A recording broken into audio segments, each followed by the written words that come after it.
जो ग्राहक है मार्केट बाजार के वो मन ला टमाटर कब सस्ता मिल सकते, कैसे परिस्थिति हुई तब वो मन ला सस्ता मिली? किसान मन ला अगर मौसम सही मिली, दवाई सही मिली, अच्छा से प्रोडक्शन ला दी, 90% जो किसान है बच गए, पौधा अच्छा माल निकले की स्टार्ट हो गए, पौधा अच्छा बच गए, फल फूल रह गए, तब जाके उमें हम बताते हैं कि उमें रेट आगे चल के कम हो सके। यही रीजन है जो मार्केट में ग्राहक मन ला कम ज्यादा रेट देखे बर मिलते, कभी 60 रुपए किलो नहीं तो कभी 10 रुपए किलो।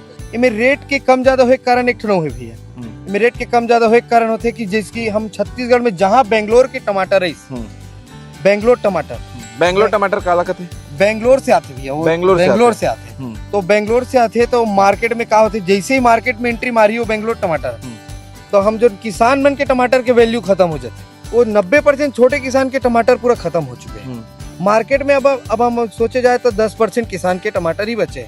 हमारे गाँव देखो तब के बात है।